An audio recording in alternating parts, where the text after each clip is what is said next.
sabri wassalah. Wasta'inu bis sabri wassalah. Ya, wa innaha lakabiratun illa 'alal khashi'in. Mintalah pertolongan kepada Allah dengan sabar dan salat. Minta tolong kepada Allah masalah apapun yang kamu hadapi. Karena masalah itu pasti ada. Dan minta tolong kepada Allah dengan sabar dan salat. Allah sebutkan itu di surah Al-Baqarah. Ya, di surah Al-Baqarah Allah sebutkan mintalah tolong kepada Allah dengan sabar dan salat. Kenapa demikian? Karena menunaikan salat butuh kesabaran. Sabar dan salat, sabar dan salat. Untuk salat saja membutuhkan kesabaran. Dan menunaikan segala bentuk ketaatan butuh kepada kesabaran. Sabar itu pokok dari agama. Barang siapa yang tidak memiliki kesabaran, maka ia tidak punya agama. Kedudukan sabar seperti kepala dari jasad manusia. Demikian sebagai muqaddimah ya, bahwa sabar itu mesti kita miliki dan kita meminta kepada Allah agar dijadikan hamba-hamba Allah yang sabar, sehingga kalau mampu kita bersabar dalam mengarungi kehidupan ini, maka tentunya mudah untuk taat kepada Allah, mudah untuk menjauhi dosa dan maksiat, dan mudah untuk menghadapi ujian dan cobaan yang menimpa kita. Nah, bersabarlah, niscaya engkau akan bahagia. Mari jamaah sekalian kita lihat dalil-dalil dalam Al-Quran, ya, bagaimana Allah Tabaraka wa Ta'ala menjelaskan kepada kita balasan-balasan bagi orang yang bersabar. Balasan-balasan bagi orang yang bersabar. Ya, sehingga nanti diharapkan dia akan bahagia. Yang pertama, bersabarlah engkau akan bahagia. Yang pertama Allah jelaskan bahwa Allah Tabaraka wa Ta'ala akan bersama orang-orang yang bersabar. Selalu bersama orang-orang yang bersabar. Allah sebutkan itu di surah Al-Anfal. Di surah Al-Anfal, surah ke-8, ayat yang ke-46. Surah ke-8, ayat ke-46. Ya. Allah Tabaraka wa Ta'ala menyebutkan, sesungguhnya Allah itu beserta orang-orang yang sabar.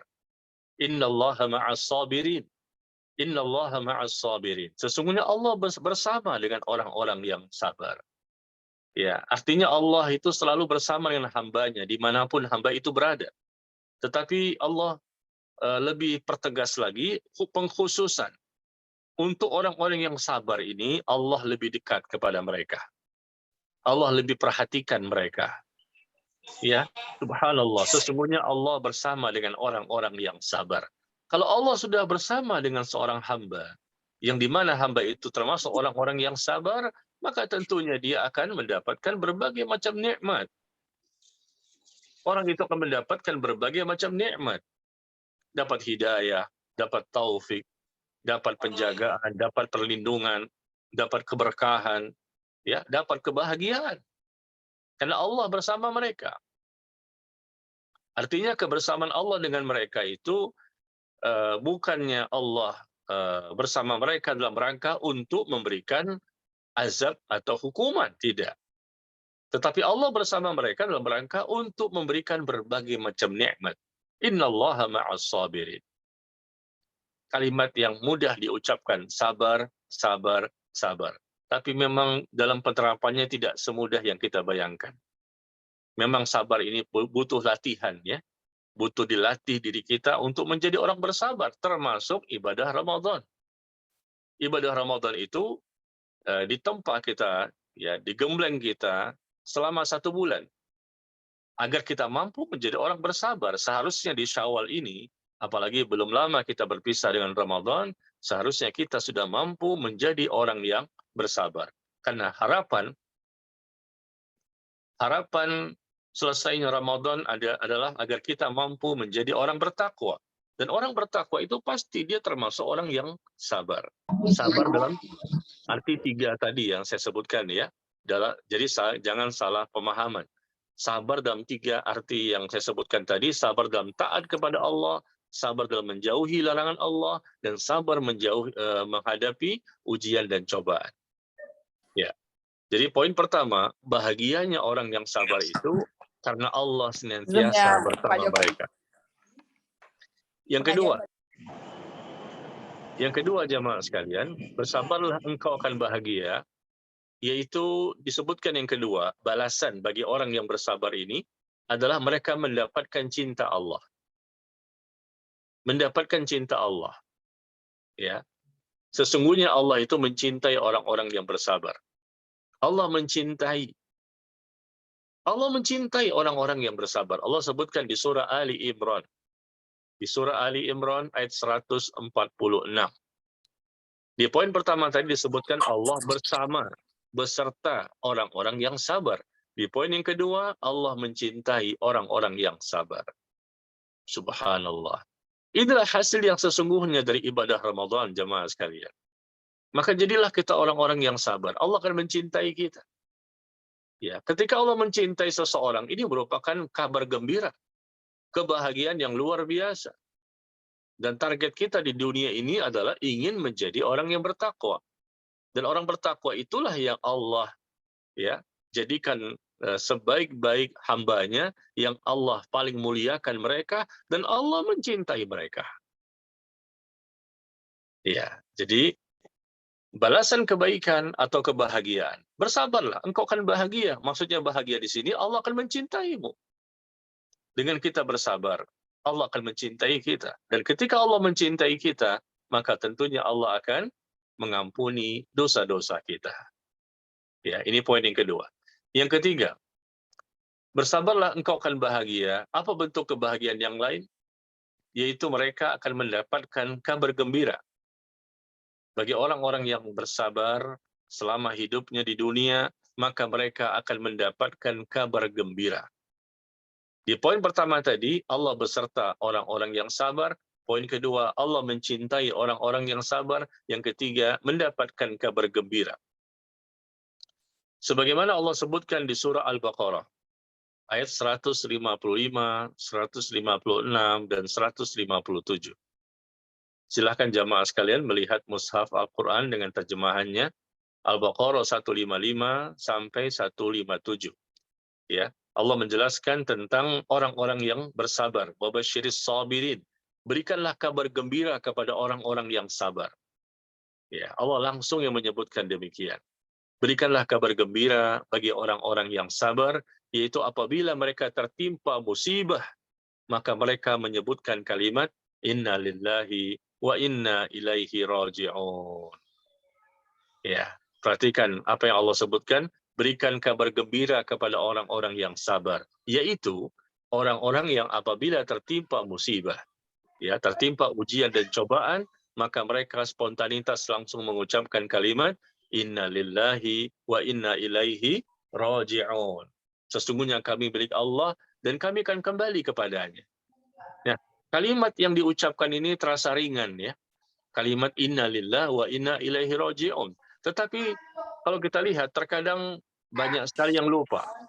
Ketika tertimpa musibah, banyak kaum muslimin yang lupa mengucapkan kalimat ini. Atau ketika mereka mengucapkannya, mungkin tidak sepenuh hati dan tidak memahami. Padahal kalau tertimpa musibah, lalu mengucapkan kalimat ini, Inna lillahi wa inna ilaihi raji'un, tentunya dengan pemahaman, memahami maknanya, dan kemudian dengan keyakinan dari ucapan tersebut, maka Allah katakan ulaika alaihim salawatum mir rabbihim wa rahmah wa ulaika humul muhtadun. Mereka itulah, kata Allah, yang akan mendapatkan keberkahan yang sempurna dan rahmat dari Allah Tuhan mereka, dan mereka itulah orang-orang yang akan mendapatkan hidayah. Subhanallah. Mendapatkan keberkahan, mendapatkan rahmat, dan mendapatkan hidayah. 3 bentuk ini akan didapatkan oleh orang-orang yang bersabar.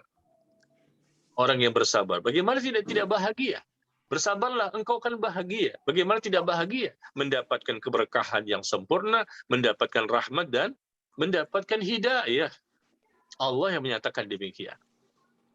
Tetapi tentunya ketika orang yang tertimpa musibah itu ingat langsung kepada Allah dan segera dia kembalikan urusannya kepada Allah, ya, dan dia mengucapkan kalimat Inna lillahi wa inna ilaihi raji'un. Dia tidak berkeluh kesah kepada manusia, dia berkeluh kesah kepada Allah, dia ikhlas dalam menerima musibah itu, dia ridho menerima musibah itu, ya, tidak buruk sangka dia kepada Allah, dia bersabar, dia tahan hatinya agar jangan sampai melakukan dosa, dia tahan lisannya agar jangan sampai melakukan dosa, dan dia tahan anggota badannya jangan sampai melakukan dosa. Jemaah sekalian yang berbahagia, sabar itu bahasa Arab, as-sabr, ya, yang sudah menjadi bahasa Indonesia. Dan sabar itu kalau diterjemahkan ke dalam bahasa Indonesia artinya menahan. Menahan, ya. Maka sabar itu artinya menahan hati, menahan lisan, dan menahan anggota badan. Ditahan semuanya agar jangan sampai melakukan perbuatan yang menyimpang dan menyelisihi syariat. Ya, demikian. Jadi kembali kepada pembahasan kita, bersabarlah, niscaya engkau akan bahagia. Karena Allah akan berserta mereka, Allah mencintai mereka, dan mereka pun mendapatkan kabar gembira dengan mendapatkan keberkahan, rahmat, dan hidayah. Kemudian yang keempat, poin yang keempat, bersabarlah, maka engkau akan bahagia. Yaitu di mana informasi yang Allah sebutkan, mereka akan mendapatkan balasan yang lebih baik. Mereka akan mendapatkan balasan yang lebih baik ketika mereka bersabar. Nah, kita lihat bagaimana firman Allah di surah An-Nahl, surah 16. Ya, di surah 16 ayat ke-96. Di surah 16 ayat ke-96. Barang siapa yang beriman, barang siapa yang beramal saleh, man amila salihan min dzakarin aw untha wa huwa mu'min falanuhyiyannahu hayatan thayyibah. Ya. Barang siapa yang mereka itu beramal saleh, baik laki-laki maupun yang perempuan. Dan mereka juga beriman, bertauhid, akidahnya benar. Ya. Maka apa yang terjadi? Kami akan berikan kepada mereka kehidupan yang baik. Dan kami akan berikan balasan kepada mereka, ya, dengan balasan yang baik, yang lebih baik dibandingkan apa yang telah mereka kerjakan. Subhanallah, Allah menyebutkan sesungguhnya kami akan memberikan balasan kepada mereka, kepada orang-orang yang sabar, dengan pahala yang lebih baik dari apa yang telah mereka kerjakan. Kami akan berikan kepada mereka balasan yang lebih baik. Ya, balasan yang lebih baik kepada siapa? Kepada orang-orang yang bersabar. Balasan yang lebih baik dibandingkan apa yang telah mereka kerjakan. Ini poin yang sangat menggembirakan dan membahagiakan. Yang keempat, mendapatkan balasan yang lebih baik. Tapi semuanya bukan sesuatu yang sifatnya tidak butuh perjuangan dan pengorbanan, tidak bisa. Semuanya butuh perjuangan dan pengorbanan. Allah akan berikan mereka balasan yang lebih baik. Bahkan disebutkan di poin yang kelima, kebahagiaan yang akan didapatkan oleh orang yang bersabar, mereka mendapatkan pahala tanpa batas.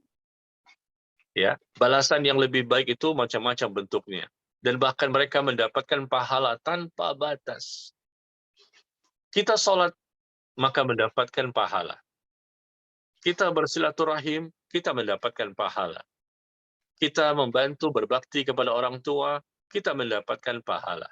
Kata Nabi SAW bahwa setiap amal anak cucu Adam ini akan dilipat gandakan pahalanya antara 10 sampai 700 kali lipat. Ya, dilipat gandakan pahalanya antara 10 sampai 700 kali lipat. Pahalanya sedemikian besarnya. Ya, ila saum, kecuali puasa. Puasa itu lebih dari 700. Kenapa puasa berbeda pahalanya? Karena pahala puasa ini besar sekali. Karena pahala itu untukku, kata Allah. Di dalam ibadah puasa itu ada butuhnya kesabaran yang lebih besar dibandingkan ibadah yang lain. Ya, salat sebentar sekali kita kerjakan. Atau mungkin kita berhaji, haji cuma 5 hari. Atau mungkin kita mengeluarkan zakat, zakat itu berkaitan dengan harta. Atau mungkin dengan yang lainnya. Tetapi yang namanya berpuasa, apalagi dilakukan selama 1 bulan, tentunya butuh kesabaran. Nah, ternyata di hadis disebutkan pahala puasa itu lebih dari 700 kali lipat. Semua amal 10 sampai 700 kecuali puasa. Allah sembunyikan berapa besarnya pahala bagi orang yang berpuasa, di mana puasa itu butuh kesabaran. Dan begitu juga dengan kesabaran yang lain, di mana Allah tabaraka wa taala akan memberikan pahala kepada orang yang bersabar tanpa batas pahalanya. Hanya Allah yang mengetahui. Sebagaimana Allah sebutkan di surah Az-Zumar. Di surah Az-Zumar, surah ke-39, ayat yang ke-10. Di surah ke-39, ayat yang ke-10, Allah menyebutkan, innama yuwaffas sabirun ajrahum bighairi hisab. Sesungguhnya orang-orang yang bersabar sajalah yang mereka itu akan mendapatkan pahala tanpa batas. Coba jemaah sekalian kita renungi ya. Seseorang yang mendapatkan pahala tanpa batas. Apa ini bukan suatu kebahagiaan? Pahalanya tanpa batas. Hanya Allah yang tahu. Begitu besarnya pahala. Bagi siapa ini? Bagi orang yang bersabar. Subhanallah. Iya, orang yang bersabar ini orang yang tidak sembarangan tentunya. Orang-orang pilihan. Tidak semuanya manusia mampu menjadi orang yang sabar.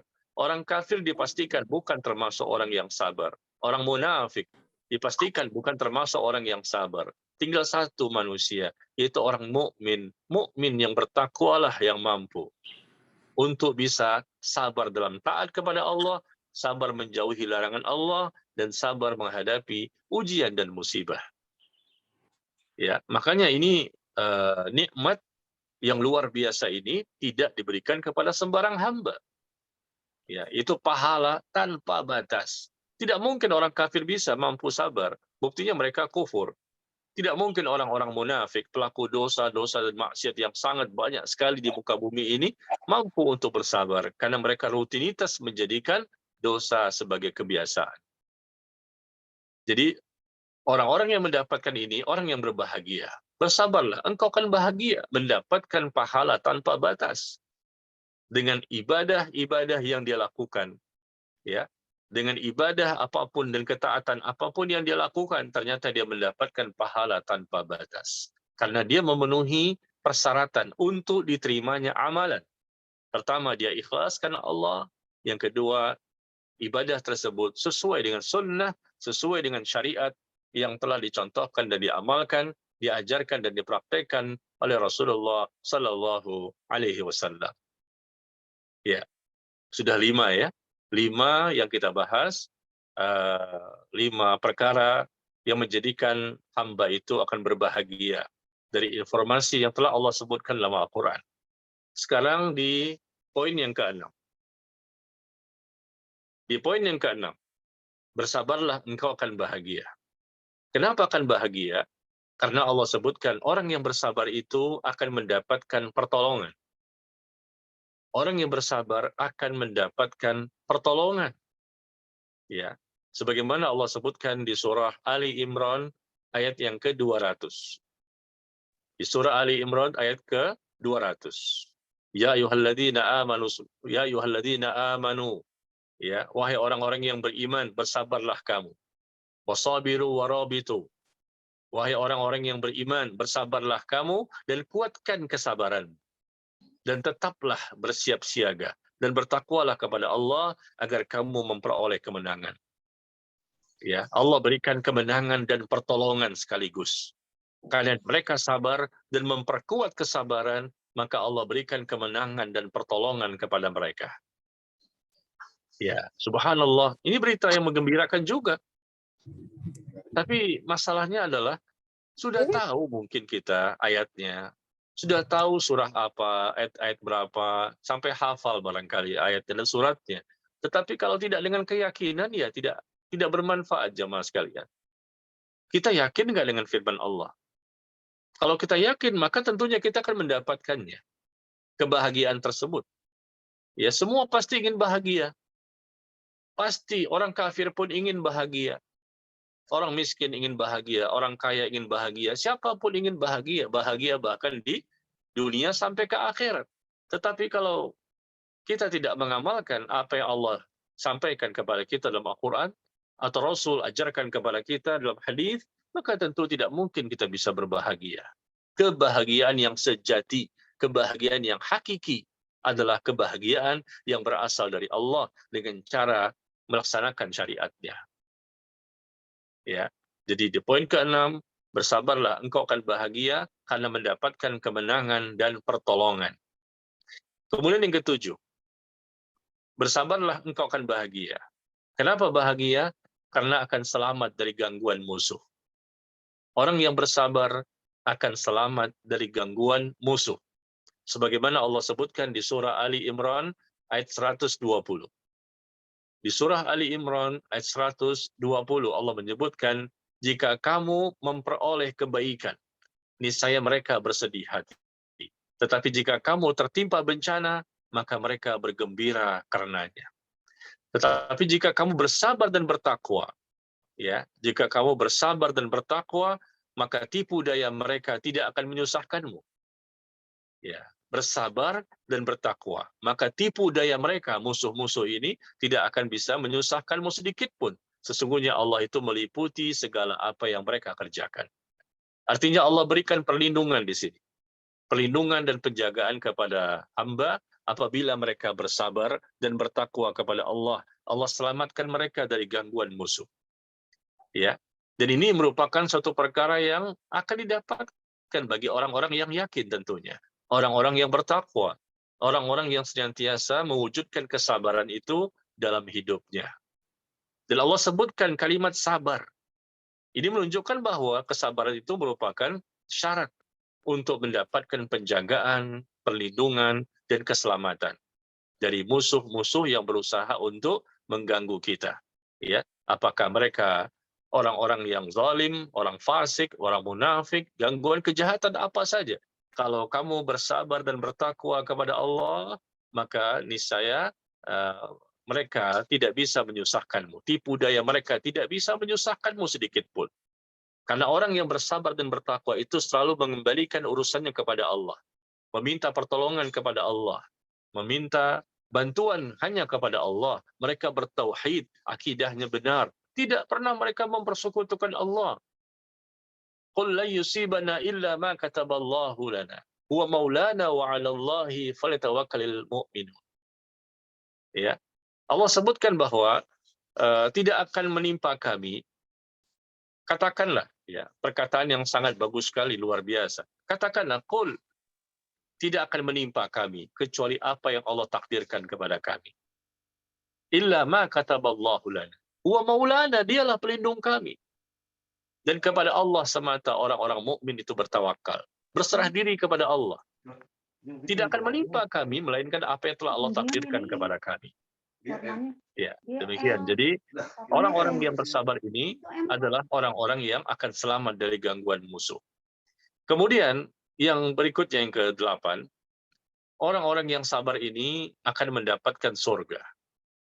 Subhanallah. Orang yang sabar akan mendapatkan surga. Masuknya seseorang ke dalam surga bukan karena amal yang dia lakukan. Seseorang itu masuk surga karena rahmat Allah. Insya Allah kita sudah paham masalah ini. Masuk surganya seseorang karena rahmat Allah, bukan karena amal kita. Amal kita sangat sedikit, dan amal kita juga banyak salahnya. Dan dosa kita luar biasa. Na'udzubillah min dzalik. Tapi Allah memberikan rahmat kepada seseorang, sehingga Allah ampuni dosa-dosanya, sehingga dia pun akhirnya dimasukkan ke dalam surga. Nah, ketika kita sudah mengetahui jamaah sekalian, masuk surganya seseorang karena rahmat Allah. Nah, rahmat Allah itu diberikan kepada siapa? Sehingga orang itu layak untuk masuk ke dalam surga. Ternyata rahmat Allah itu diberikan kepada orang-orang yang sabar. Rahmat Allah diberikan kepada orang-orang yang sabar. Semakin sabar dia dalam memenuhi 3 bentuk kesabaran tadi, ya. Sabar dalam mentaati Allah dan Rasul, sabar menjauhi larangan-larangan dari Allah dan Rasul, dan sabar menghadapi ujian, musibah, dan cobaan selama di dunia. Maka nanti mereka berhak untuk mendapatkan rahmat Allah, sehingga Allah pilih mereka untuk masuk ke dalam surga. Berdasarkan firman Allah, yang pertama Allah sebutkan di surah Al-Mu'minun. Ya, Allah sebutkan di surah Al-Mu'minun. Di surah Al-Mu'minun ayat ke-111 ya. Inni jazaituhumul yawma bima sabaru annahum humul faizun. Ya. Kata Allah tabaraka wa taala, sesungguhnya kami memberikan balasan kepada mereka berupa surga disebabkan oleh kesabaran mereka. Perhatikan jamaah sekalian, Allah berfirman, sesungguhnya kami memberikan balasan kebaikan kepada mereka berupa surga. Berupa surga, tapi disebutkan sebabnya. Sesungguhnya kami memberikan balasan kebaikan kepada mereka berupa surga disebabkan oleh kesabaran mereka. Ya, dengan sebab sabar itulah Allah berikan balasan kepada mereka berupa apa? Berupa surga. Dan juga kita bisa lihat di surah Al-Insan. Di surah Al-Insan, surah ke-76, ayat yang ke-12.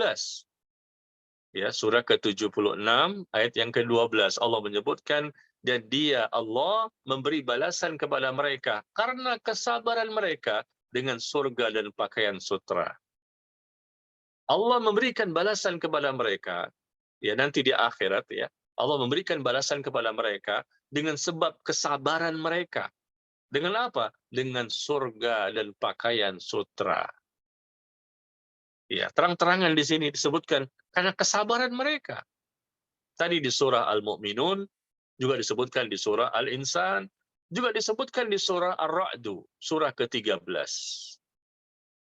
Di surah ke-13 ayat yang ke-23 dan 24. Ya. Allah juga menyebutkan tentang para malaikat yang akan menyambut orang-orang yang masuk surga dari semua pintu surga. Wal malaikatu yadkhuluna 'alaihim min kulli bab. Salamun 'alaikum bima sabartum fa ni'ma 'uqbad dar. Ya. Malaikat-malaikat akan masuk ke tempat-tempat mereka dari semua pintu. Malaikat menyambut kedatangan orang-orang yang akan masuk surga dengan mengatakan keselamatan atasmu. Selamat ya. Selamat sejahtera bagi kalian. Berkat kesabaran kalianlah kalian masuk ke dalam surga ini. Maka alangkah nikmatnya tempat kesudahan itu. Salamun alaikum bima sabartum. Selamat sejahtera. Dengan sebab kesabaran itulah kalian masuk ke dalam surga. Jadi Allah menyebutkan ternyata sebab seseorang itu masuk surga, yaitu karena mereka sabar. Dan mereka juga mengatakan demikian. Mereka masuk surga karena mereka sabar. Apa ini bukan suatu kebahagiaan? Subhanallah. Jadi jamaah sekalian, inilah yang mesti kita pahami, bahwa sabar merupakan sesuatu yang harus dimiliki oleh seorang mukmin sebagai modal terbesar untuk bisa mendapatkan kebahagiaan. Dunia bahagia, akhirat bahagia. Dunia menjadi orang bertakwa, orang yang saleh dan salehah. Dan di akhirat nanti layak untuk mendapatkan ampunan dan rahmat dari Allah Tabaraka wa Ta'ala. Maka wujudkan kesabaran ini pada diri kita, dan kesabaran untuk tetap beribadah dengan benar, sesuai sunnah. Ya. Sabar untuk tetap beribadah dengan ikhlas. Kadang-kadang ada orang yang ikhlas, tapi ikhlasnya tidak bisa berlama-lama. Bagaimana caranya untuk tetap dalam keikhlasan, sabar dalam keikhlasan, sabar dalam syukur kepada Allah, sabar dalam keistiqomahan. Semuanya butuh kesabaran. Ikhlas itu butuh sabar, syukur kepada Allah butuh sabar, istiqomah juga butuh sabar. Ya. Bagaimana orang bisa istiqomah kalau dia tidak sabar? Bagaimana orang itu bisa terus-menerus ikhlas kalau tidak sabar? Bagaimana orang itu bisa terus-menerus bersyukur kepada Allah kalau tidak sabar? Ternyata ini kuncinya. Selama 13 tahun Rasulullah SAW berada di kota Mekah, mendakwahkan kepada para sahabat tentang akidah yang benar. Tidak mempersekutukan Allah, menyembah hanya kepada Allah semata, dan menumbuhkan rasa yakin dan takut kepada Allah. Dan juga mengajarkan kepada mereka untuk tetap kuat teguh dalam kesabaran. Mereka diintimidasi, mereka diteror, mereka diancam dengan hukuman mati. Selama di kota Mekah 13 tahun, kaum muslimin masih sedikit jumlahnya. Ya, banyak yang mendapatkan penderitaan, banyak yang mendapatkan siksaan dan lain-lain selama di kota Mekah. Sabar, sabar. Pertolongan Allah itu sangat dekat. Begitu berhijrah ke Madinah, ya, mulailah kaum muslimin semakin banyak jumlahnya, lalu mereka pun mengadakan peperangan-peperangan dalam jumlah yang sangat banyak, dan akhirnya Allah berikan kemenangan. Dan ini semua proses, tidak langsung begitu saja. Dan memang Allah menjanjikan, dan Allah tidak pernah mengingkari janjinya. Kemenangan-kemenangan, pertolongan-pertolongan, ya, perlindungan, penjagaan dan seterusnya akan ada yang Allah berikan kepada seorang hamba, tetapi memang Allah ingin melihat terlebih dahulu sejauh mana hamba itu bersabar. Ya, kadang-kadang mungkin sehari bersabar, besok sudah nggak sabar lagi. Ya, kadang-kadang 1 jam kita bersabar. Setelah 1 jam kemudian sudah nggak sabar lagi, jatuh lagi kepada dosa. Ya, berani lagi untuk meninggalkan perkara yang diwajibkan oleh Allah Subhanallah. Maka jamaah sekalian yang berbahagia, jadilah kita orang-orang yang bersabar, dan sabar ini merupakan bagian juga dari akidah, bagian dari ibadah, bagian dari akhlakul karimah. Sabar merupakan bagian dari akidah, bagian dari ibadah, dan bagian dari akhlakul karimah. Orang yang bersabar itu orang yang mudah menahan amarah. Bagian dari akhlak, menahan amarah. Ya, dia sabar, tidak gampang emosi, tidak gampang tersinggung. Bahkan Allah sebutkan dalam Al-Quran ciri-ciri orang yang bertakwa itu. Sebagaimana Allah sebutkan tentang orang bertakwa ini di surah Ali Imran. Ya, alladzina yunfiquna fis sarra'i wad dharra'i wal kaziminal ghaiz wal 'afina 'anil nas. Orang yang bertakwa itu orang yang menginfakkan hartanya ketika lapang dan sempit. Orang yang bertakwa itu orang yang mudah menahan amarahnya. Berarti dia sabar. Dan orang yang bertakwa itu orang yang mudah memaafkan kesalahan manusia. Dia mudah memaafkan, berarti dia orang yang sabar. Ya, ini bagian dari akhlak ini. Hasil dari Ramadan 1 bulan agar kita menjadi orang bertakwa. Dan orang bertakwa itu Allah sebutkan salah satu ciri-cirinya adalah dia mudah menahan amarah. Tidak gampang tersinggung, nggak gampang marah, nggak gampang emosi. Marah itu pada waktunya, bukan marah terus. Dan mudah memaafkan kesalahan manusia. Subhanallah. Ya. Jadi seperti itu, mudah menahan amarah. Ini bagian dari akhlakul karimah. Dan orang yang bersabar itu juga tidak tergesa-gesa. Tidak tergesa-gesa. Tapi orang-orang yang sangat berhati-hati. Dan mereka mengarungi kehidupan ini dengan penuh rasa takut kepada Allah. Tidak tergesa-gesa. Dia siap untuk bersabar dalam rangka meraih pertolongan dan keselamatan dari Allah Tabaraka wa Ta'ala. Dan orang yang bersabar itu juga tidak mudah berputus asa. Tidak tergesa-gesa, mereka mudah menahan amarah, dan orang yang bersabar artinya tidak mudah berputus asa. Tetap dia yakin Allah akan memberikan pertolongan. Allah segala-galanya.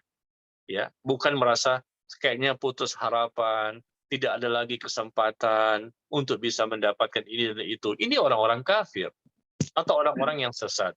Orang-orang mukmin yang bertakwa dan dia bersabar, pasti dia yakin Allah itu akan memberikan pertolongan. Dia tidak akan pernah putus asa karena Allahus Samad. Allah tempat bergantung. Segala-galanya ada di sisi Allah. Jika Allah berkehendak cukup dengan mengatakan kun fayakun. Jadi maka jadilah. Ya, jadi jemaah sekalian, sebetulnya secara teori barangkali kita sudah banyak pengetahuan ya. Banyak yang kita baca, tulisan-tulisan, banyak yang sudah kita dengar, adanya kajian-kajian. Yang kita butuhkan saat ini barangkali apa sih? Yaitu praktek. Bagaimana untuk bisa mempraktekkan ilmu yang sudah kita pahami? Apalagi kita baru saja menyelesaikan ibadah puasa Ramadan selama 1 bulan. Seharusnya, idealnya, idealnya kita bicara ideal, seharusnya kita ini sudah harus lebih mudah untuk bisa bersabar.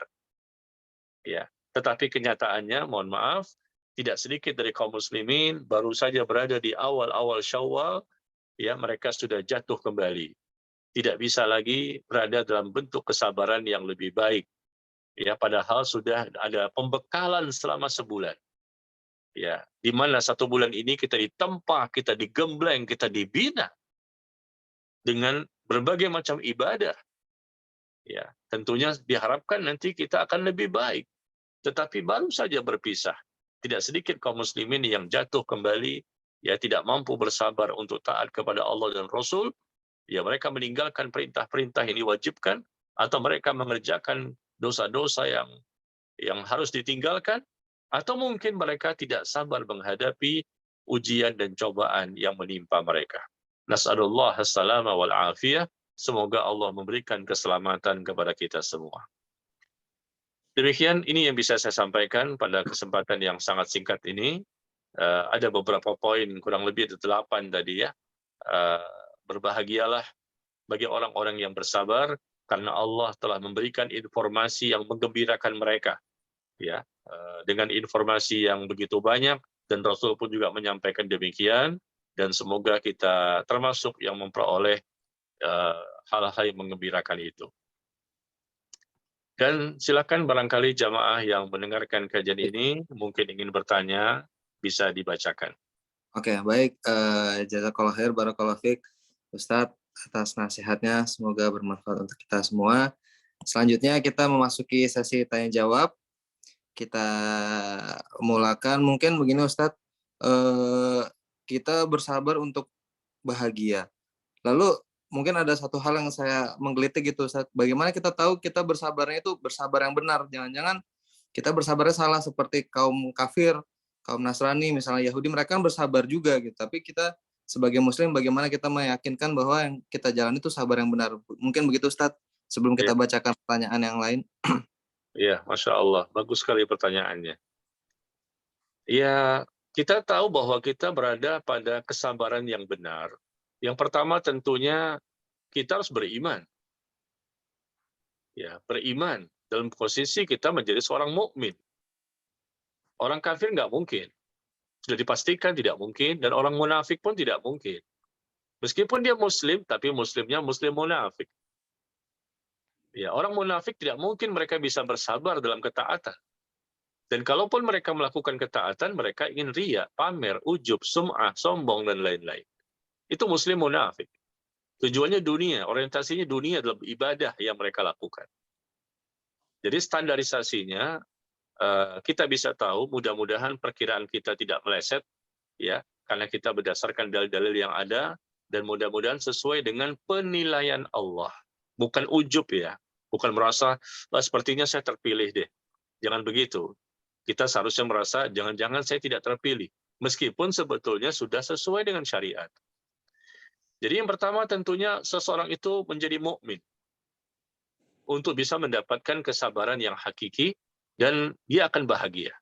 Menjadi mukmin, bukan sekedar muslim. Muslim banyak, tapi nggak mungkin muslim itu bisa menjadi muslim yang berbahagia.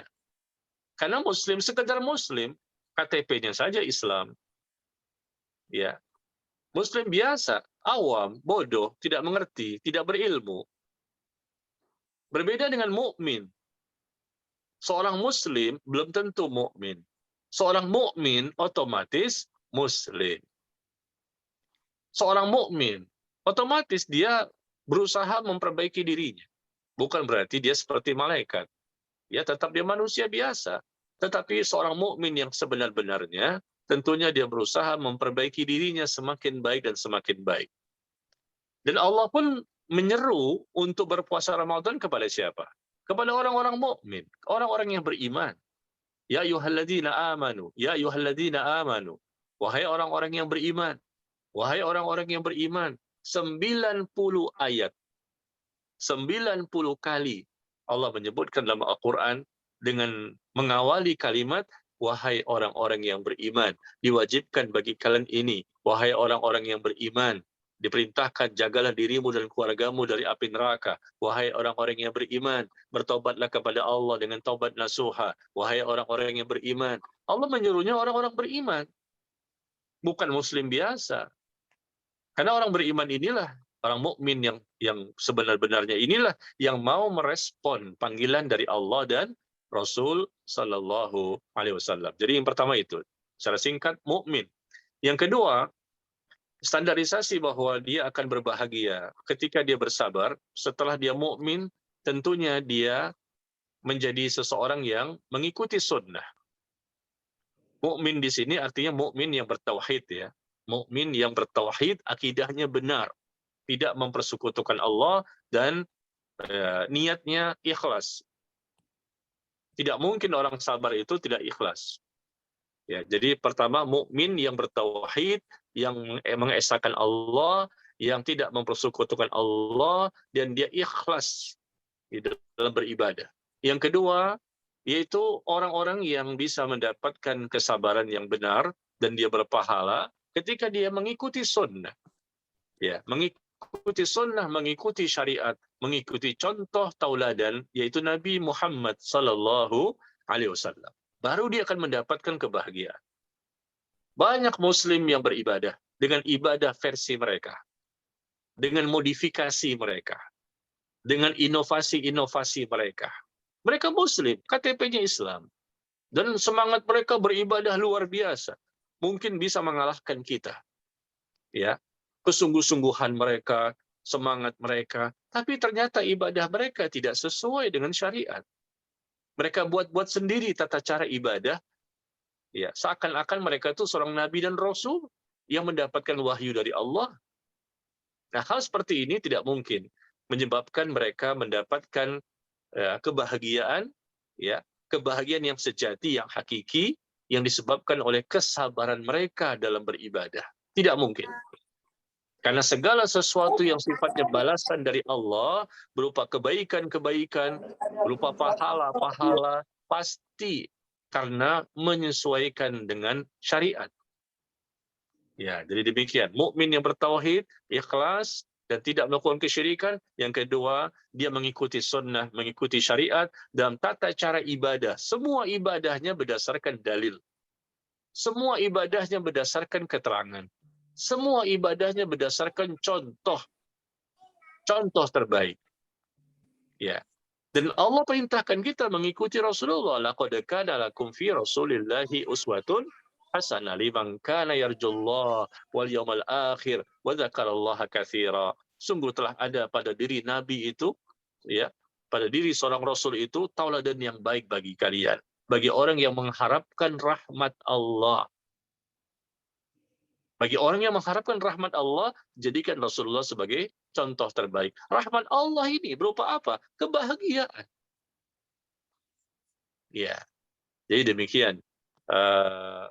Mukmin, ya, yang ikhlas, yang bertauhid, yang mereka tidak melakukan dosa syirik, dan mereka juga mengikuti sunnah dalam cara ibadah yang benar, ya, dan kemudian mereka juga berusaha untuk memperbaiki akhlak yang mulia, akhlak semakin baik, maka insya Allah dari 3 poin inilah, ya, mudah-mudahan bisa dilakukan secara maksimal dan sungguh-sungguh, kembali di semuanya disesuaikan dengan syariat, maka Allah pun akan nantinya menjadikan orang itu berbahagia. Demikian. Wallahu a'lam bishawab. Baik, Masya Allah. Barakallahu fiik wa jazakallahu khair Ustadz atas jawabannya. Semoga bermanfaat untuk yang mendengarkan. Berikutnya Ustadz, ada beberapa pertanyaan di chat. Ada mungkin yang pertama langsung saya bacakan ya Ustadz. Ya. Izin. Bismillah. Semoga Ustadz dan keluarga selalu dalam lindungan Allah Ta'ala. Amin ya rabbal alamin. Izin bertanya, bagaimana tinjauan syariat pada penyakit kejiwaan seperti bipolar disorder, skizofrenia, gangguan cemas, ataupun depresi? Apakah diperbolehkan minum obat yang diawasi oleh seorang ahlinya, dokter jiwa? Skizofrenia, Ustadz. Mohon nasihatnya, Ustadz. Ya. kita lihat ya, apa penyebabnya seseorang itu mengalami penyakit seperti itu. Terkadang ada seseorang yang depresi, mungkin dia stres, dia bingung, dia gelisah, dia resah, dia was-was, tapi tidak membutuhkan obat-obat seperti itu. Dia butuh kepada cara-cara yang lain. Mungkin dengan cara nasihat, ya, dakwah, mungkin dengan pencerahan, diberikan kesadaran, cukup bagi dia. Ya, cukup didoakan dan lain-lain. Tidak butuh kepada obat medis maksud saya. Tapi mungkin ada orang-orang tertentu yang memang tidak sebatas nasihat dan dakwah saja, tapi memang butuh kepada obat. Obat untuk menenangkan jiwanya. Ya, ini semua kembali kepada tentunya kepada dokter yang ahli, ya. Dan selama obat itu memang obat yang diperbolehkan, ya, maka tidak masalah kita berobat untuk mengobati penyakit fisik dan penyakit kejiwaan. Mengobati penyakit fisik, ya, di mana orang mungkin pusing kepalanya, mungkin dia demam, mungkin dia flu, ya, atau mungkin sakit itu ada pada kejiwaannya. Mungkin dia tidak tenang, mungkin dada berdebar-debar, mungkin dia was-was, dia butuh kepada obat medis. Ya, tidak masalah kalau memang itu dibutuhkan selama obatnya memang boleh diminum. Artinya jangan menggunakan obat-obat yang haram. Ya, obat-obat yang haram yang tidak boleh kita konsumsi karena di obat itu misalnya mungkin ada bagian-bagian dari eh, sesuatu bahan-bahan yang tidak boleh kita konsumsi. Jadi ini semua hanya cara ikhtiar manusia untuk bisa mendapatkan kebahagiaan.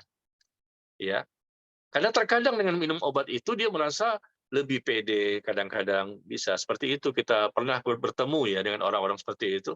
Ketika minum obat seperti itu dia merasa lebih tenang. Ya, bisa saja. Dan ini ikhtiar. Tapi yang menyembuhkan bukan obat itu. Yang menyembuhkan Allah. Dan obatnya bisa jadi dengan medis, dengan obat yang kita konsumsi, atau bisa jadi orang itu sembuh dari penyakitnya dengan cara dia didakwahi, dinasehati, didoakan, atau mungkin bisa jadi dengan bacaan Quran. Dengan bacaan Al-Quran yang dibacakan kepadanya, yaitu diruqyah. Ya, pengobatan itu bisa dengan ruqyah. Ya, kita bacakan zikir, kita bacakan doa, kita bacakan ayat-ayat Al-Quran, sehingga orang itu merasa lebih tenang, syifaan, ya, syifaan bima fis sudur, menjadi obat bagi penyakit yang ada di dalam dada, yaitu bacaan Al-Quran. Betapa banyak orang itu yang awalnya gelisah, awalnya resah, awalnya tidak tenang, tapi ketika dibacakan Al-Quran menjadi tenang. Ketika dibacakan Al-Quran dia merasa lebih lebih pede misalnya dan lain-lain. Ya, artinya ikhtiar. Ya, kalau selama memang dengan bacaan Quran saja sudah cukup, mungkin dia diganggu oleh gangguan syaitan jin, atau mungkin bukan gangguan syaitan jin, tapi memang ada masalah kejiwaan. Dia mungkin trauma dengan peristiwa di masa lalu. Mungkin dia bingung gelisah dengan persoalan yang sedang dia hadapi. Ya, itu semuanya kembali kepada tahapan-tahapan untuk mengobati seseorang. Artinya begini, jangan cepat untuk mengkonsumsi obat. Ya, meskipun obat itu diperbolehkan. Jangan terlalu tergesa-gesa untuk mengkonsumsi obat selama kita mampu untuk mengobati hati kita, jiwa kita ini dengan cara-cara yang lain. Seperti tadi kita mendengarkan kajian dan nasihat-nasihat itu juga obat. Yang awalnya bingung, gelisah, jadi tenang. Oh iya begini ya. Oh ternyata Allah itu maha kuasa atas segala sesuatu. Oh, mungkin juga dengan doa-doa kita. Atau mungkin dengan doa orang lain kepada kita.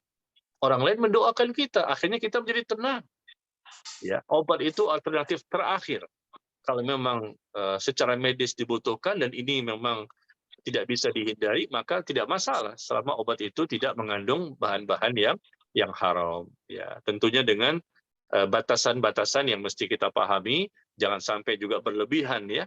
Maka harus konsultasi kepada dokter yang ahli. Demikian, wallahu a'lam bishawab. Barakallahu fiik. Maaf. Semoga jawaban yang diberikan bermanfaat untuk yang mendengarkan, Ustadz. Izin Ustadz, ini ada lanjut pertanyaan dari chat, kami bacakan. Sebentar. Assalamualaikum warahmatullahi wabarakatuh, Ustadz Najmi. Afwan, mohon izin bertanya 2 pertanyaan. Bagaimana cara bersabar bagi ibu rumah tangga yang memiliki banyak hutang, ingin bekerja di luar rumah untuk mendapatkan uang dan untuk membayar hutang, tapi nggak bisa meninggalkan anak? Apakah dengan bersabar hutang akan lunas? Kemudian yang nomor 2, apakah untuk melunasi hutang butuh kesabaran? Apa saja tips yang perlu dilakukan untuk melunasi hutang-hutang? Syukron jazakallah khair, Ustadz Najmi, barakallah fiik. Iya, Masya Allah. Kayaknya masalah semua orang nih, Ustaz. Berkaitan dengan hutang ya. Iya. Iya, subhanallah. Selama suami masih ada, ibu yang bertanya, maka suamilah yang bertugas untuk mencari nafkah. Idealnya seperti itu. Ibu di rumah untuk mengurusi anak-anak dan rumah tangga. Itu saja sudah sangat berat, sudah capek itu. Maka kalau ada utang, suamilah yang berusaha untuk menuntaskannya. Suamilah yang berusaha untuk membayarkannya. Itu tugas suami. Ya, mungkin hutang ini juga terpaksa barangkali ya. Kalau hutang-hutang yang sifatnya tidak terpaksa, jangan kita lakukan. Jangan menggampang-gampangkan dan bermudah-mudahan dalam berhutang. Jangan. Islam tidak mengajarkan demikian. Sebentar-sebentar hutang. Hutang sana, hutang sini, hutang sana, hutang sini. Nggak boleh. Islam tidak mengajarkan demikian. Hutang itu boleh bagi orang yang kepepet, bagi orang yang darurat, bagi orang yang terdesak. Ya, apa boleh buat? Mesti hutang, karena nggak ada yang bantu dia. Dan suami yang nanti bertugas untuk membayarkan hutang itu, bukan istri. Ya, jangan istri jadi bingung, jadi stres. Jangan ditambahkan lagi kesibukan yang sudah menjadi rutinitas sehari-harinya untuk mengurusi rumah tangga dan anak-anak.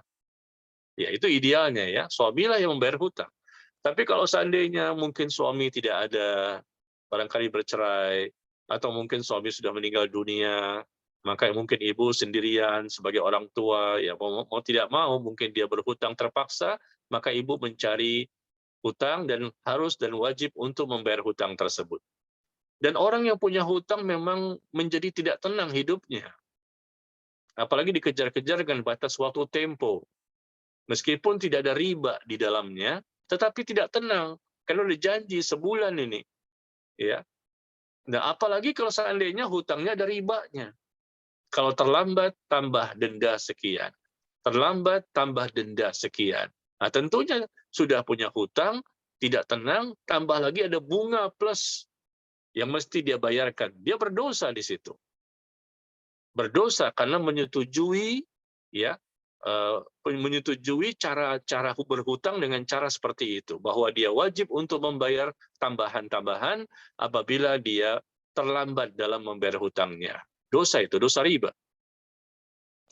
Nah, jadi seorang ibu tadi yang berhutang, ya, dia butuh memang untuk lebih giat lagi berusaha mencari nafkah untuk bisa menutupi hutangnya.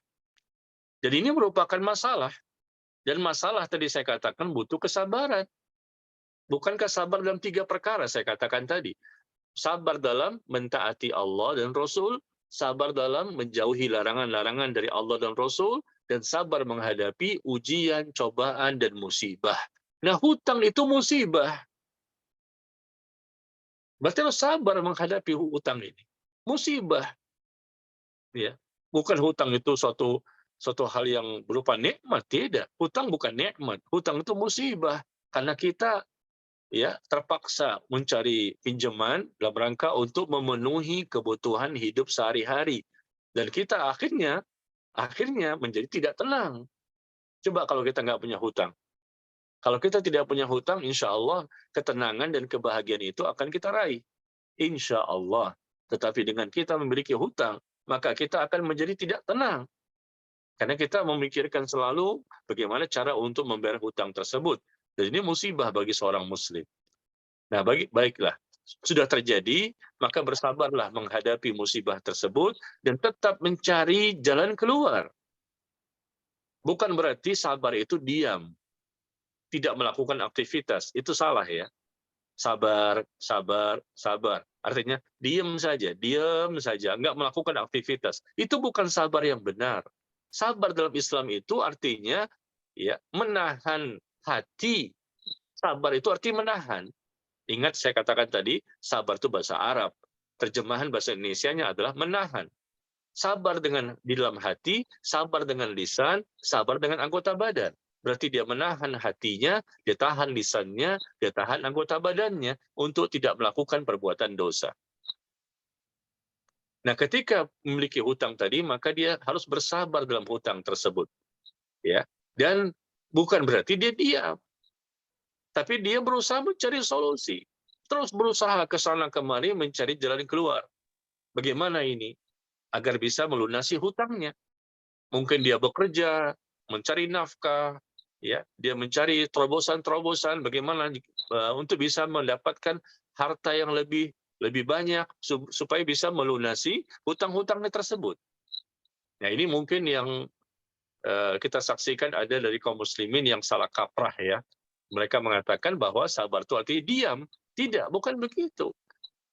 Tapi orientasi sabar ini adalah dia beraktivitas, dia tetap bekerja, dia tetap berusaha, dia tetap maksimal dalam doanya, ya. Jangan lupa duit. Apa itu duit? Duit itu DUIT.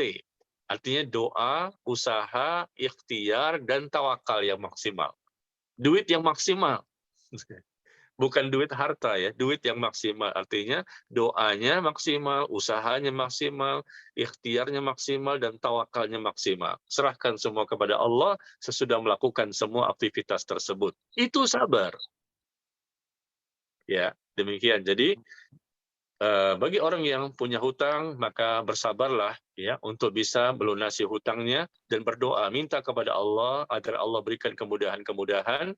Intinya jangan jadikan hutang menjadi kebiasaan sehari-hari. Hutang itu tidak boleh dilakukan kecuali kalau memang terdesak, darurat, dan kepepet demi memenuhi kebutuhan hidup sehari-hari. Dan untuk melunasi hutang itu tips-tipsnya ya tadi saya katakan, bertakwalah kepada Allah. Bertakwa kepada Allah merupakan tips yang terbaik agar Allah berikan ya kebahagiaan dan jalan keluar dan rezeki yang tanpa disangka-sangka. Karena Allah mengatakan wa may yattaqillaha yaj'al lahu makhraja wa yarzuqhu min haitsu la yahtasib. Barang siapa bertakwa kepada Allah, maka Allah katakan apa? Allah akan berikan solusi.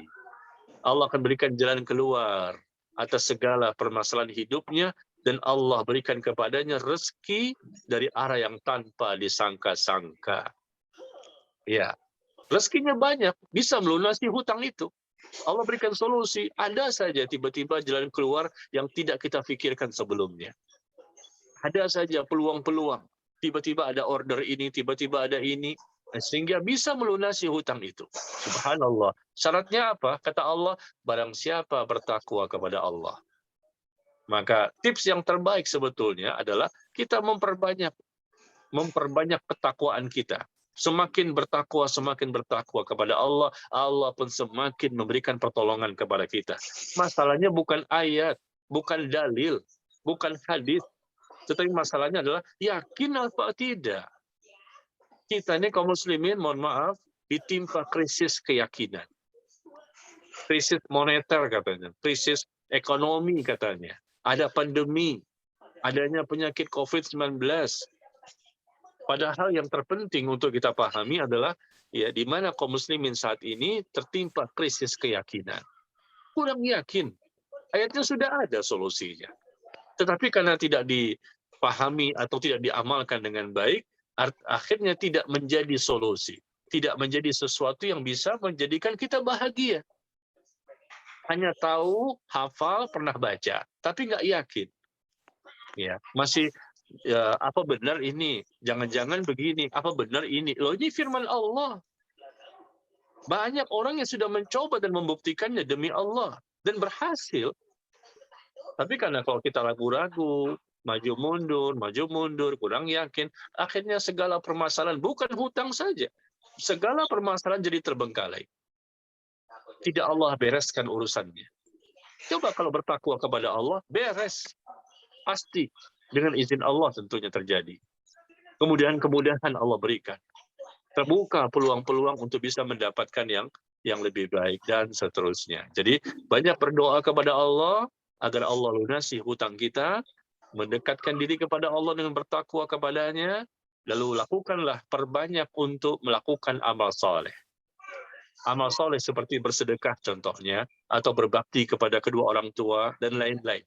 Karena dengan kita memperbanyak infak sedekah, Allah pun akan memberikan balasan kepada kita, sehingga kita akan mudah untuk melunasi hutang.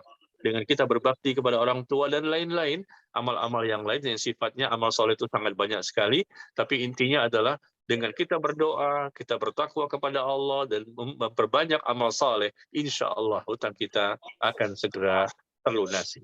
Wallahu a'lam bishawab.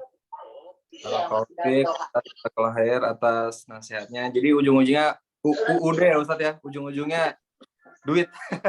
Doa, usaha, ikhtiar, tawakal. Ya, Mohon doanya Ustadz didoain untuk seluruh kaum muslimin, terutama jamaah ya yang bergabung pada sesi kajian hari ini, untuk memudahkan menjalankan kewajibannya, terutama membayar hutang Ustadz. Didoain. Amin. Ustadz, izin kami lanjutkan pertanyaan di chat. Ini dari Ibu Aisyah. Assalamualaikum, semoga Ustadz, keluarga dan tim selalu dalam lindungan Allah Subhanahu wa taala. Amin. Izin bertanya Ustadz, kadang-kadang kita bersabar sampai ke ubun-ubun, sampai hampir tiada tertahan. Apa ada zikirnya Ustadz agar kita mampu bersabar dan bertahan sampai akhir hayat? Maksudnya amalan-amalan. Oke, Ustadz. Mohon nasihatnya.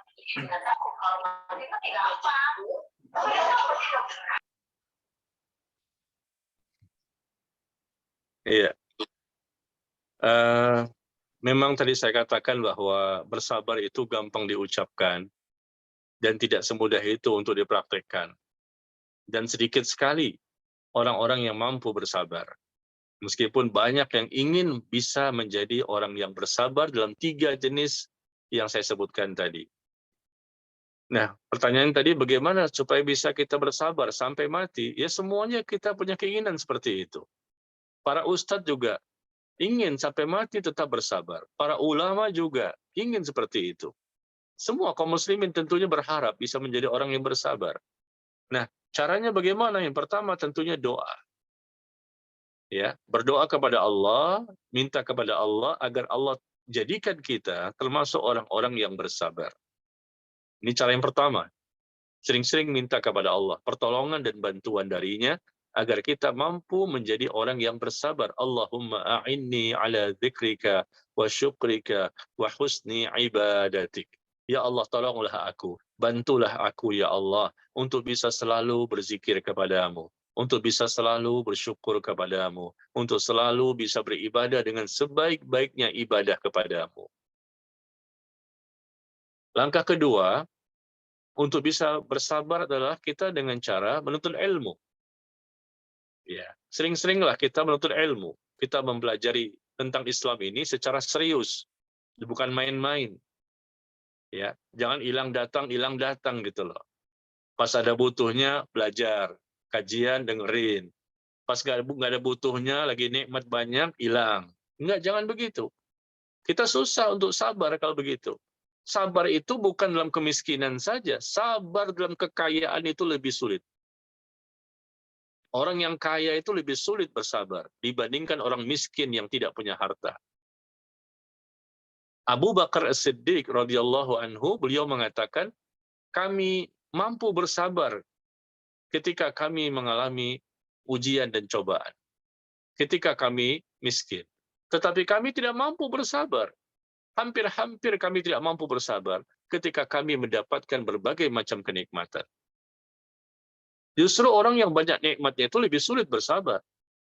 Ya, kaya raya, hidupnya sehat, sukses duniawinya, ya, banyak sekali nikmat yang Allah berikan kepadanya, belum tentu mereka bisa bersabar dan lebih sulit bersabar karena pada waktu itu mereka lebih banyak terpenuhi kebutuhan hidupnya. Kalau orang miskin ya, memang dia tidak punya apa-apa, sehingga dia bersabar. Tapi orang kaya sudah punya, akhirnya lalai, lupa, dan seterusnya. Maka sekali lagi saya katakan, setelah berdoa adalah kita jangan lupakan untuk menghadiri kajian-kajian, menghadiri majelis ilmu. Sering-sering menghadiri majelis ilmu. Kajian seperti ini cuma alternatif saja ya, secara online, tapi kajian yang saya maksud adalah menghadiri langsung majelis ilmu, datang duduk mendengarkan majelis ilmu itu. Itu yang lebih efektif, lebih berdampak kepada hati kita. Kalau kajian seperti ini dengan online, ya bukannya tidak boleh, tapi dampaknya saya rasa tidak sama dengan kalau kita datang langsung ke majelis kajian yang langsung kita bisa offline. Ya, dampak di hati berbeda. Kita datang bertemu dengan saudara-saudara kita, banyak teman-teman kita akan terbangkitkan keimanan.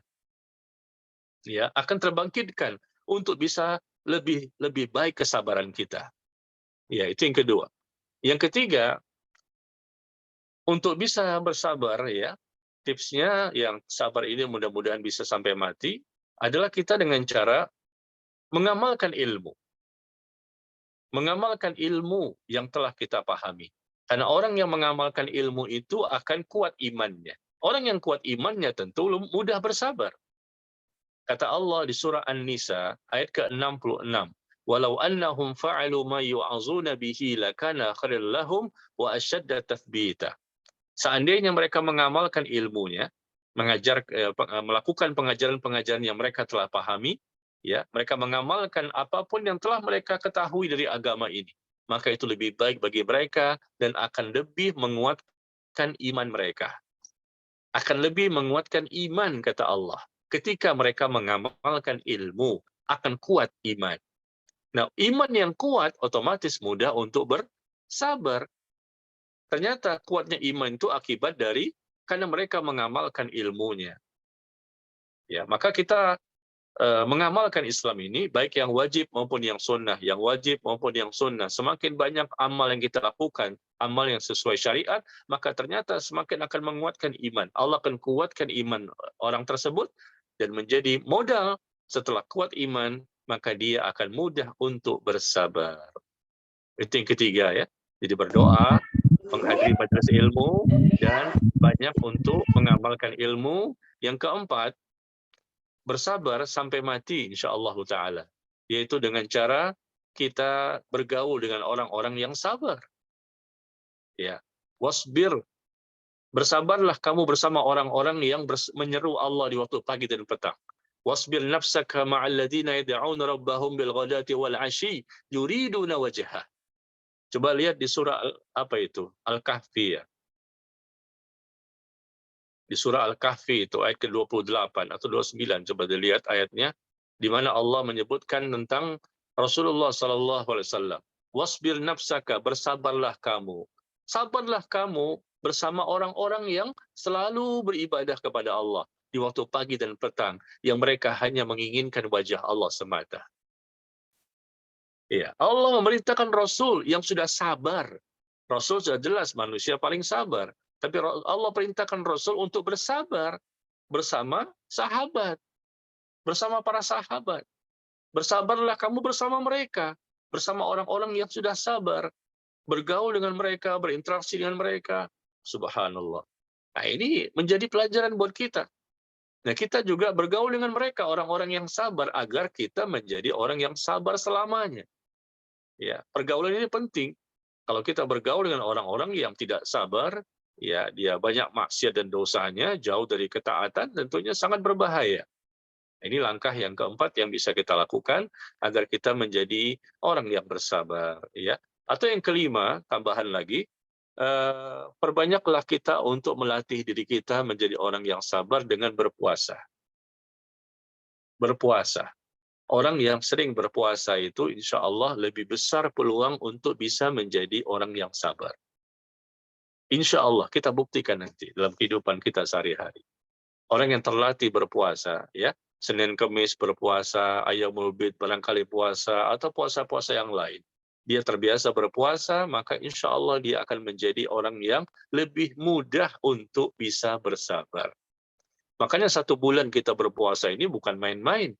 Kita puasa Senin Kemis saja, atau Ayyamul Bid, itu saja sudah terlihat pada diri kita dampaknya, kita mudah untuk lebih bersabar. Padahal cuma Senin Kemis. Selama sebulan ini berapa kali Senin Kemis? Mungkin 8 kali ya.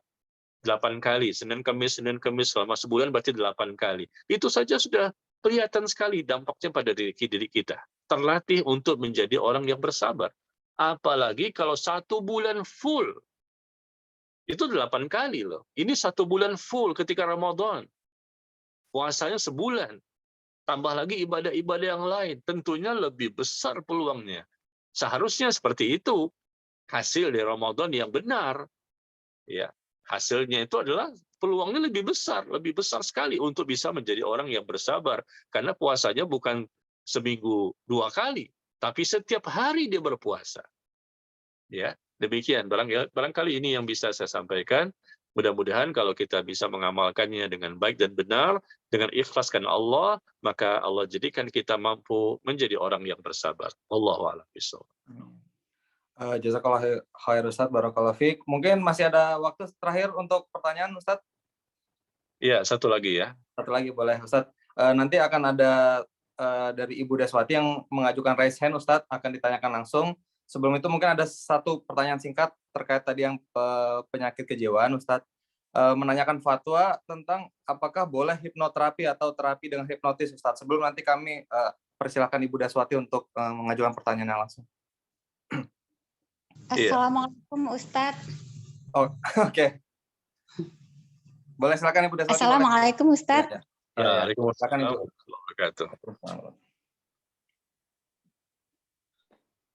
Ustadz ini kan tentang masalah rezeki tadi kan. Nah, jadi kalau umpamanya kan ada orang kan ya sabar, kamu harus bertakwa, sholatnya dijaga dan segala macamnya gitulah kan, pokoknya kita menyarankan untuk dekat sama Allah gitu kan. Jadi dia bilang sedangkan apa aja orang kafir aja disempurnakan ininya gitu kan, nggak ada hubungannya rezeki dengan ketakwaan katanya. Itu gimana Ustaz? Iya, baik. Ya, terima kasih kepada Ibu yang bertanya. Ketahuilah bahwa orang kafir diberikan nikmat oleh Allah, padahal mereka tidak beribadah kan. Tapi di balik nikmat tersebut, Allah ingin membinasakan mereka. Ya, jadi kenikmatan yang mereka peroleh tidak berkah. Apa manfaat? Nikmat tapi tidak berkah. Dan Allah bertujuan ingin supaya mereka semakin bertambah dosanya. Itu caranya Allah memang, salah satu ya, bukan satu-satunya. Salah satu caranya Allah ya agar orang-orang ini tidak mendapatkan hidayah, agar orang-orang ini matinya dalam kondisi kafir, agar orang-orang ini mendapatkan hati yang keras, hati yang mati. Yaitu Allah berikan begitu banyak nikmat kepada mereka. Dibukakan pintu-pintu kesenangan duniawi. Tidak pernah ibadah, tidak pernah sholat, tidak pernah ya mendekatkan diri kepada Allah, tapi kok bisa mendapatkan itu? Memang ini terjadi dengan izin Allah, dan itu tidak semua orang kafir.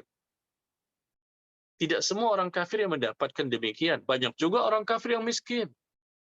Tapi ada beberapa orang kafir yang kita lihat mereka kaya raya, dan itu terjadi dengan izin Allah. Dan ternyata Allah menjadikan mereka demikian agar mereka semakin tidak mengetahui siapa penciptanya. Sedangkan kenikmatan yang diperoleh oleh orang-orang muslim, orang-orang mukmin yang bertakwa, yaitu kenikmatan yang penuh dengan keberkahan. Adanya nikmat tapi berkah. Allah tambahkan taufik, Allah tambahkan hidayah, dan Allah jadikan harta yang dia miliki bisa dia beramal saleh. Dia bisa berinfak, dia bisa bersedekah, dia bisa mengeluarkan zakat, dia bisa berhaji, dia bisa berumroh. Banyak amal kebaikan yang bisa dilakukan dari harta yang Allah berikan kepada mereka. Tapi bagi orang kafir tidak. Justru semakin kaya, semakin tidak bisa beramal saleh. Karena mereka kafir, belum mukmin, belum muslim, maka segala kebaikannya tidak Allah terima. Ya. Jadi ini sangat berbahaya sekali sebetulnya.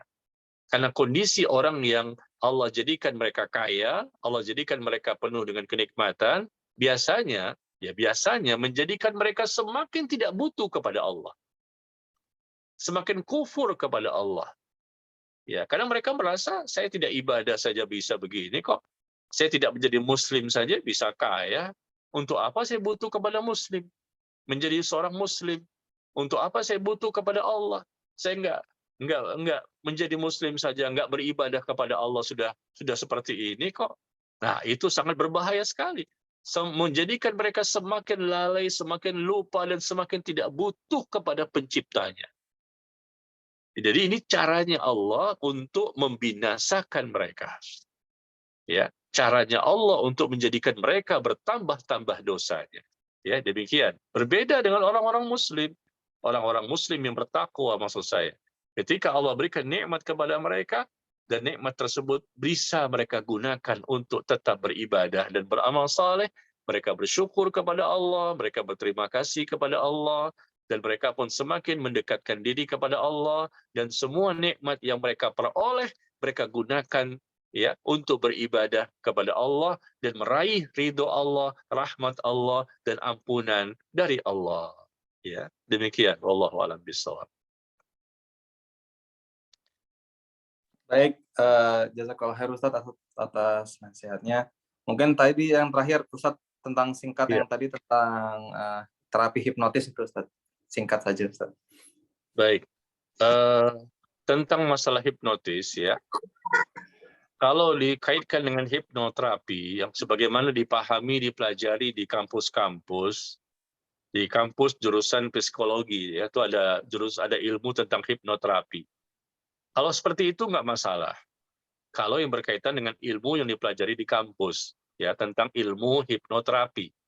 Karena di situ masalah kejiwaan yang diajak mereka berkomunikasi, diajak mereka untuk berbicara dan lain-lain. Tidak ada sifatnya mistik. Ya. Tidak ada sifatnya meminta-minta bantuan kepada setan jin. Tidak ada sihir, tidak ada dukun di situ. Selama itu nggak masalah, ya diperbolehkan. Tapi kalau sudah maksudnya hipnotis tadi adalah seseorang itu disihir, ya disihir dan dia menggunakan bantuan setan jin. Kalau maksudnya itu, tentunya tidak boleh karena jatuh kepada dosa syirik, ya. Dan ini pelakunya seorang dukun atau seorang paranormal menghipnotis orang lain, ya dengan bacaan-bacaan mantra-mantra ini kan lagi populer ya. Di televisi juga ada, di YouTube juga ada, ya orang-orang yang dibaca-bacakan langsung dia tertidur. Saya juga pernah lihat itu. Ya dibacakan sesuatu, ditutup atau diusap mukanya, tiba-tiba dia hilang ingatan, hilang kesadaran. Dari mana ilmu itu?